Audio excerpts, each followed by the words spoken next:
राम मंदिर चढ़ावा चोरी पर बड़ा खुलासा। चंदा चोरी में आरएसएस का नाम, 10,000 करोड़ रुपए लूटने का सपा ने लगाया आरोप। चोर की दाढ़ी में तिनका, इसीलिए ढूंढ रहे हैं भेदिया। क्यों फैजाबाद बार एसोसिएशन फिर से विरोध करने की चेतावनी दे रहा है? क्यों चंपत राय की डायरी में है अखिलेश यादव का नाम? नीति आयोग की रिपोर्ट से बीजेपी के 2047 के सपने का सच आया लोगों के सामने। चंदा चोरी से लेकर युवाओं का क्यों भविष्य निगल रही है बीजेपी, आज इन्हीं सब मुद्दों पर चर्चा करेंगे। नमस्कार, मेरा नाम है जैनिशा दीक्षित और आप देखना शुरू कर चुके हैं दो बोल। राम मंदिर चढ़ावा चोरी एक बुरी हकीकत बनकर सामने आया है।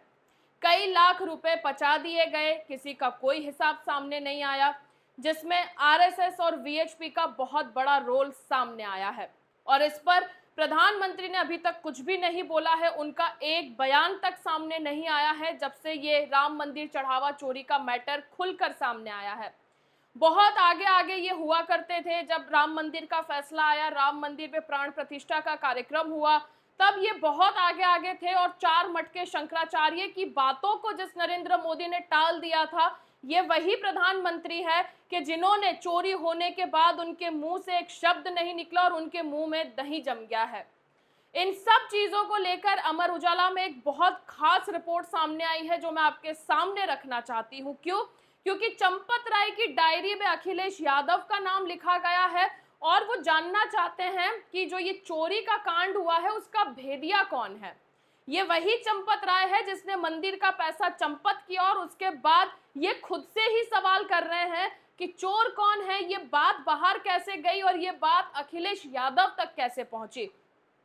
क्योंकि इनकी डायरी के पन्ने अब लोगों के सामने खुलकर आ गए हैं, जिसमें कई सारे सवाल लिखे गए हैं और सबसे मेन फोकस है अखिलेश यादव पर कि ये बात उन तक कैसे पहुंची।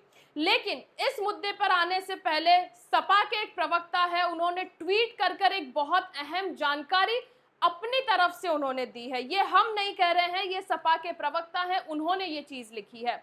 ये ट्वीट भी स्क्रीन पर चल रहा होगा, आप उसे साथ में पढ़ भी सकते हैं, लेकिन मैं आपको पढ़ के सुना देती हूँ। उन्होंने ये खुलासा किया है कि आरएसएस ने 10,000 करोड़ रुपए मंदिर से लूट लिए हैं। अब ये लूट की रकम उन्होंने कहां यूज की है, कैसे की है, अब तो वो आरएसएस और वीएचपी ही जानते हैं। लेकिन सपा प्रवक्ता ने जो पूरा ट्वीट किया है वो कुछ इस हिसाब से है कि राम मंदिर से 10,000 करोड़ रुपए से ज्यादा चंदा चोरी, लूटपाट आरएसएस ने किया है। राम मंदिर चढ़ावे के पैसे से आरएसएस ने बहुमंजिला इमारतों का दिल्ली, नागपुर समेत देश भर में निर्माण करवाया है। जब तक आरएसएस तीर्थ क्षेत्र में रहेगा, लूटपाट होती रहेगी। चंपत राय बंसल, जिसने चंपत लगाई, उसे अब तक नहीं हटाया गया है। सबसे बड़ा सवाल यह है कि आरएसएस से जुड़े लोगों का राम जन्मभूमि तीर्थ क्षेत्र ट्रस्ट और उसकी व्यवस्था पर इतना प्रभाव की अनुमति सुप्रीम कोर्ट ने क्यों दी है? क्या मंदिर के श्रद्धालुओं का पैसा केवल मंदिर और उससे जुड़े घोषित उद्देश्यों पर ही खर्च हुआ है? देश भर में आरएसएस की संपत्तियां और बहुमंजिला इमारतों के निर्माण की फंडिंग का स्रोत भी सार्वजनिक किया जाना चाहिए। अब इस ट्वीट में सबसे बड़ी बात है कि आरएसएस की जो इमारतें हैं उनकी अगर आप तस्वीरें देख लेंगे, कुछ तस्वीरें मैं भी आपको यहाँ पर दिखाऊंगी, आप उनकी इमारतें देख लेंगे तो मुझे लगता है कि 5 स्टार होटल उसके आगे कम लगेगा। इतनी चकाचौंध और इतनी बड़ी बड़ी इमारतें ये बना रहे हैं, किसके पैसे से बना रहे हैं? इनके पास फंडिंग कहाँ से आ रहा है?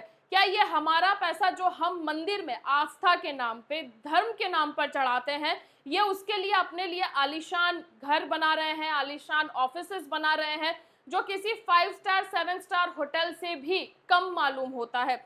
ये ट्वीट उनके द्वारा किया गया है और इसमें एक बकायदा लिखा गया है कि 10,000 करोड़ की लूट की गई है।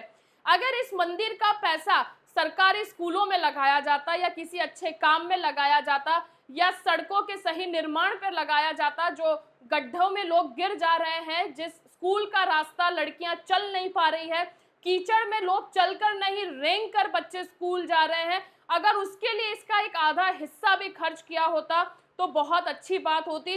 और साथ ही में यूपी में जो सरकारी स्कूल में मिड डे मील का मुद्दा है, अगर उसमें थोड़ा सा पैसा खर्च किया होता और बच्चों को सहूलियत दी होती तो भी कोई अच्छी बात बनकर सामने आती। लेकिन इन्होंने क्या किया, लोगों ने जो धर्म के नाम पर पैसा दिया, जो आस्था के नाम पर पैसा दिया, उसको अपने लिए आलीशान इमारत बनाने में इन्होंने खर्च किया है। वहीं इस पूरी खबर में एक पूरा एक वर्ड देखें तो वो है भेदिया, जो चंपत राय की तरफ से सामने आया है, जो उन्होंने अपनी डायरी में लिखा है। वो भेदिया ढूंढना चाहते हैं। मतलब इससे मालूम साफ होता है कि चंपत राय को ये बात मालूम थी कि मंदिर में चोरी जैसा कांड हो रहा है, इसीलिए तो वो भेदिया ढूंढ रहे हैं। और आरएसएस और वीएचपी का प्लान था कि चोरी के बाद मंदिर में डाका डाल दिया जाए और जनता को मूर्ख बना दिया जाएगा, जनता को कभी कुछ मालूम नहीं चलेगा। इन्होंने तो यही सोचा था ना कि मंदिर में जो पैसा आएगा वो बाहर लोगों में रेवड़ियों की तरह बांट देंगे, जिससे हम हमारे जो इलेक्शन होगा वो भी जीत जाएंगे, अपने लिए आलीशान इमारतें भी खड़ी कर लेंगे। यही तो पैसा इन लोगों ने यूज किया है जो मंदिर में आया है। जबकि चंपत राय सर्वे सर्वा है, उनका एक रिसेंट का वीडियो भी सामने आया था। आप उनका अहंकार देखिए कि वो किस तरीके से मीडिया कर्मियों को झटकते हुए नजर आए हैं। अगर वाकई, क्योंकि इनके ऊपर तो सारे इल्जाम जो लगे थे वो हटा दिए गए हैं, इनको क्लीन चिट दे दी गई है, इसीलिए तो इनका अहंकार इतना बोल रहा है। क्योंकि जो आरएसएस और वीएचपी के परिवारों से जो लोग जुड़े हैं, जो इनके खास हैं, उनके साथ तो कभी कोई भी कानूनी जो प्रक्रिया होती वो होती नहीं है। ये आजाद घूमते हैं, ये खुले घूमते हैं। चंपत राय, जिसको चोरी की बात मालूम थी, उसके बाद भी उन लोगों ने कुछ नहीं किया और उनके बाद एसआईटी में से इनका नाम, रिपोर्ट जो आती है उसमें से नाम भी गायब हो जाता है, चंपत राय और अनिल मिश्रा दोनों का। लेकिन अब अमर उजाला में जो रिपोर्ट छापी गई है मैं वो आपको बताती हूँ। चंपत राय की डायरी के मुताबिक चंपत राय 4 जून को ट्रेन संख्या 14206 से दिल्ली अयोध्या एक्सप्रेस से अयोध्या के लिए रवाना होते हैं। उसी रात करीब 9:30 बजे कार्यकर्ता आनंद चौधरी का एक व्हाट्सएप पर मैसेज आता है, जिसमें वो लिखते हैं कि हुंडी जो गणना कक्ष है कि जहां पर पैसे गिने जाते हैं, उसमें शौचालय में कुछ गड्डियां मिली हैं और जिसकी कीमत 2.25 लाख रुपीस बताई गई है। और उसके बाद इसकी पड़ताल शुरू होती है, कहां से इस चीज की नींव रखी गई है। ये उस खबर का पहला पैरा है कि जिसमें ये बताया गया है कि कैसे चंपत राय अपनी डायरी में सारी चीज नोट करते हैं। और पहली ये घटना सामने आती है कि जिसमें उनका कोई सहकर्मचारी है, वो उनको फोन कर कर बताता है कि वॉशरूम के अंदर 2.25 लाख रुपीस की एक गड्डी मिली है। और आगे इस रिपोर्ट में लिखा गया है कि रात में तीनों युवकों को दोबारा बुलाया गया जो इस चोरी कांड में पकड़े गए थे, और जिसके बाद सीसीटीवी फुटेज सामने आया था। क्योंकि इन लोगों ने मंदिर में जाके फिर से सीसीटीवी फुटेज चेक किया था। ये मैं नहीं, ये जो इस खबर में छपा है मैं वो आपको बता रही हूँ। अब ये खबर क्या है, कैसे है, ये चंपत राय जानते हैं। उन्होंने समझाया कि चोरी के मामले में कार्रवाई होने पर उन युवाओं का भविष्य बर्बाद हो सकता है। इसके बाद युवकों ने अपने घर से रकम मंगानी शुरू कर दी। आप सोचिए कि थैलियों में भरकर पैसा आया है, झोलों में भरकर पैसा आया है। कितने सही ढंग से इन लोगों ने चोरी की होगी और ये पकड़े गए। उसके बाद चंपत राय ने अपने ही गिरोह के लोगों को कहा कि अपने घर से पैसा लेकर आओ, ताकि हम बाहर ये प्रूफ कर सके कि चोरी तो और लोगों ने की है, हमारे हाथ तो साफ सुथरे हैं। कैसे हो सकता है जब आप सर्वे सर्वा हैं, सारी चीजों पर कंट्रोल आरएसएस और वीएचपी का है, और इतनी बड़ी रकम चोरी कर ली गई और आपको मालूम तक नहीं चलता है। मतलब सीसीटीवी क्या वहां पर सिर्फ दिखाने के लिए लगाए गए थे। पूछताछ में यह भी सामने आया कि उन नामों के आधार पर अन्य लोगों को भी बुलाया गया जो इस सारी चीजों में शामिल थे। जिनके खिलाफ मामला स्पष्ट नहीं हो रहा था, उन्हें वापस बुलाकर भेज दिया जाता है। मतलब आप लोग सोचिए कि जो नॉर्मल लोग हैं, जो इनके आदेश का पालन करते हैं, जो इनके कहने के मुताबिक काम करते हैं और इन पर निगरानी रखी जाती है, और उनकी नजरों से बचकर ये इतना सारा पैसा अपने घर ले जाते हैं और फिर उन पैसों को वापस लाकर मंदिर के एक कक्ष में लाकर रख देते हैं। मतलब आप अगर किसी गंवार को भी ये कहानी अगर आप सुनाएंगे तो वो कहेगा कि मुझे तो इसमें समझ में ही नहीं आ रहा है कि आप एक्चुअल में कहना क्या चाह रहे हैं। मतलब ये कहानी का पूरा कॉन्सेप्ट समझिए कि खुद चंपत राय जो जिन्होंने चोरी की है उन्हें बुला रहे हैं, फिर वो चोरी का पैसा वापस अपने कक्ष में रखवा रहे हैं। तो क्या इतने दिन से, इतने सालों से आप सीसीटीवी चेक नहीं कर रहे थे? कि आपके साथ के जो लोग हैं वो क्या कर रहे हैं। इससे ये बात पुख्ता होती है कि आप भी इस चोरी कांड में इतना ही शामिल हैं जितने वो लोग हैं। राम मंदिर में चोरी का मुद्दा ये पहली बार नहीं उठा है, इससे पहले भी कई बार विपक्ष सवाल उठा चुका है इन सब चीजों पर।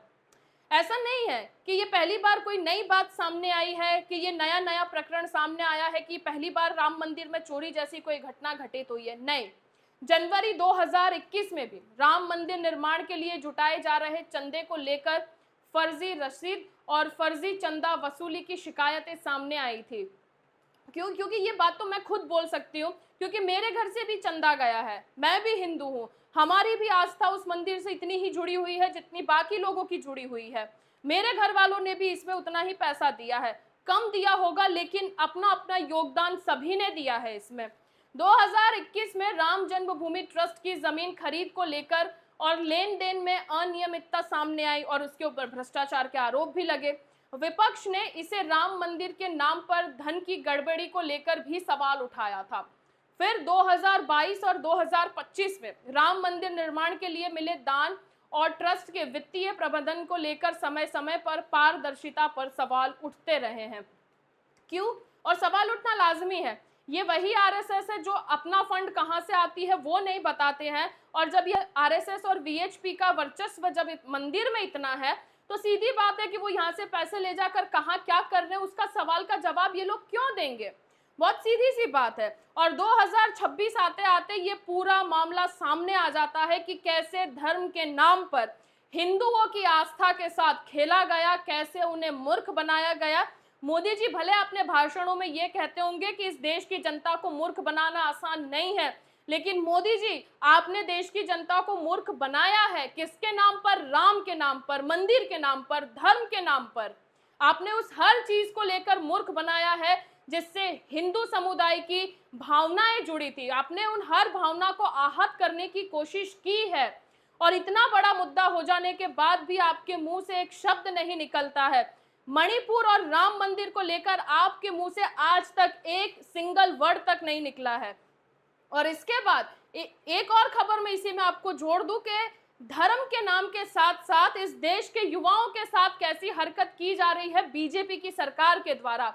द वायर में भी एक रिपोर्ट छपी है, उस पर हम बाद में आएंगे, लेकिन इस खबर की शुरुआत में मैंने आपको पहले भी बताया था कि फैजाबाद का जो बार एसोसिएशन है वो भी लगातार विरोध की फिर से बातें कर रहा है कि अनिल मिश्रा और चंपत राय और गोपाल राव के खिलाफ अगर एफआईआर दर्ज नहीं होती है तो हम वकीलों के साथ संस्था फिर से प्रदर्शन करेगी और एफआईआर की मांग करेगी, क्योंकि एसआईटी में से चंपत राय और अनिल मिश्रा का नाम गायब है।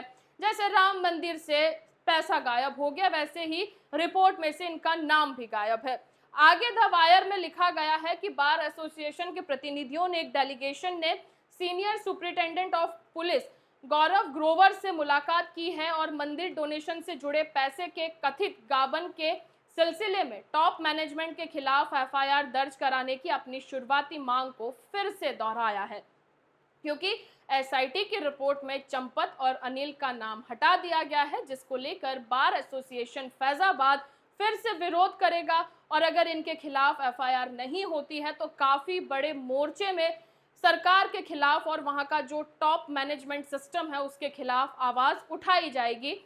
इसके बाद मैंने आपको कहा था कि धर्म और युवाओं के साथ इस सरकार ने क्या किया है वो आपको देखना चाहिए, आपको अंधभक्त नहीं होना चाहिए। एक रिपोर्ट हमारे सामने आती है नीति आयोग की, जिसमें ये सामने आया है कि रिमेनिंग स्किल्स फॉर विकसित भारत एट द रेट 2047 यानी कि 2047 के लिए जो विकसित भारत का सपना देखा गया था और जो भारतीयों को दिखाया गया था, अब वो केवल आपके लिए सपना ही है। जैसे राम मंदिर बनने के समय आपको बहुत बड़े बड़े सपने दिखाए गए थे कि ये हिंदू धर्म की बहुत बड़ी जीत है, ये हिंदू समुदाय की बहुत बड़ी जीत है। अब आप उस जीत का जश्न आप मनाइए कि आपके ही पैसों से वो लोग जश्न मना रहे हैं और आपकी जेबें खाली हो चुकी हैं। शक्कर में, बाकी चीज़ों में, इथेनॉल में, गाड़ी खरीद रहे हैं तो उसे खराब करने का प्लान है, शक्कर खरीद रहे हैं तो उस पर पैसा बढ़ाने का प्लान है। ये सारी चीज़ें आप पर थोपी गई हैं, आपने मांगी नहीं थी, आप पर थोपी गई हैं। नीति आयोग की रिपोर्ट में यह सामने आया है कि जो 15 से 29 साल के बीच में जो उम्र के युवा हैं, उसमें करीब 8.7 करोड़ लोग फ्री बैठे हैं, जिनके पास कोई काम धंधा नहीं है, कुछ नहीं है। इसे नीट की श्रेणी में डाला गया है। नीट वो एंट्रेंस वाला नीट नहीं है, इसका पूरा एक अलग फुल फॉर्म है। इसका मतलब होता है नॉट इन एजुकेशन, एम्प्लॉयमेंट और ट्रेनिंग, जिसके अंदर 8.7 करोड़ युवा कुछ कर ही नहीं रहे हैं। सोचिए ये लोग कितना, मतलब क्या देश को दिया है इन लोगों ने। मोदी जी अपने भाषणों में बहुत बड़ी बड़ी बातें कहते हैं कि हमने युवाओं के लिए ये कर दिया है, ये रोजगार की योजना है, वो रोजगार की योजना है। जब इतनी रोजगार की योजना आ रही है तो ये 8.7 करोड़ युवा इधर उधर क्यों घूम रहे हैं? अब जिसके बाद फिर ये कॉकरोच बन गए, और अब कॉकरोच बन गए तो सरकार को बैकफुट पर आना पड़ रहा है। और ये युवा क्यों इतना बेरोजगार है? क्योंकि ये कावड़ उठा रहा है, ये भीड़ का हिस्सा बन रहा है, भीड़ का हिस्सा बनकर नाच रहा है, और फिर सत्ता का नौकर बनकर उन्हीं नेताओं के लिए नारे लगा रहा है जो इनका पैसा खा रहे हैं। ये वही युवा है जो अंधभक्त बनकर चीजों को स्वीकार कर रहा है, अंधभक्त बनकर सर झुकाकर सारी चीजों को मान ले रहा है। सरकार ने कई वादे किए हैं, और आपको मोदी जी का वो भाषण भी याद होगा जिसमें उन्होंने बोला था कि रील पर रील आ रहे हैं। इतनी क्रिएटिविटी कहां से आ रही है? मोदी जी, ये क्रिएटिविटी नहीं है, ये वो युवा खाली बैठा है, ये क्योंकि कहते हैं ना खाली दिमाग शैतान का घर होता है, ये उसका परिणाम है। आप क्या लगता है आपको कि 30 सेकंड की रील से आप भारत जैसे बड़े देश को चला सकते हैं? भारत देश जिसे युवाओं का देश कहा जाता है, इतनी बड़ी तादाद में आपके पास युवा है, और वो क्या कर रहे हैं? 30 सेकंड की रील्स बनाकर खुश हो रहे हैं। क्या युवा यही डिजर्व करता है इस देश का? नहीं, क्योंकि वो खाली बैठा है इसीलिए रील्स बना रहा है, इसीलिए वो जय श्री राम के नारे लगा रहा है, इसीलिए वो सड़कों पर खुली तलवारें लेकर भाग रहा है। युवा खाली बैठा है इसीलिए लड़कियों को नचवा रहा है, युवा खाली बैठा है इसीलिए धर्म के नाम पर ये सारी चीजें एक्सेप्ट कर रहा है। अगर युवा पढ़ा लिखा होता, अगर युवा कुछ कर रहा होता तो इन सब चीजों में उसका ध्यान नहीं जाता। राहुल गांधी की बातों से आप आहत हो जाते हैं, लेकिन नीति आयोग की रिपोर्ट से पूरे देश के लोग आहत हो रहे हैं। ये आपको सोचना चाहिए कि 8.7 करोड़ युवा खाली बैठे हैं। ये खाली युवा बैठे तो हैं, लेकिन ये आपके सरकार का जो दफ्तर है ना, वहां तक, उस दरवाजे तक भी पहुंच जाएंगे और आपसे कुर्सी भी छीन लेंगे आपके, अगर ज्यादा देर इनको खाली बिठाया रखा आपने। तो इस बात पर सोचिए कि नीति आयोग की रिपोर्ट इनके उन सारे दावों को खारिज करती है जो ये कहते हैं कि हम विकास कर रहे हैं, हम 2047 का सपना देख रहे हैं कि जिसमें विकसित भारत होगा, जिसमें हवा में गाड़ियां उड़ेंगी। यहाँ पर पेट्रोल के ठिकाने नहीं और आप हवा में गाड़ी उड़ाने की बात कर रहे हैं। लेकिन फिलहाल इस रिपोर्ट में बस इतना ही। मिलेंगे आपसे अगले वीडियो में, और अगर हमारे वीडियोस आपको अच्छे लगते हैं तो उसे अपने दोस्तों तक शेयर करिए। हमारे चैनल को सब्सक्राइब करना मत भूलिएगा। मिलते हैं आपसे अगली वीडियो में। नमस्कार।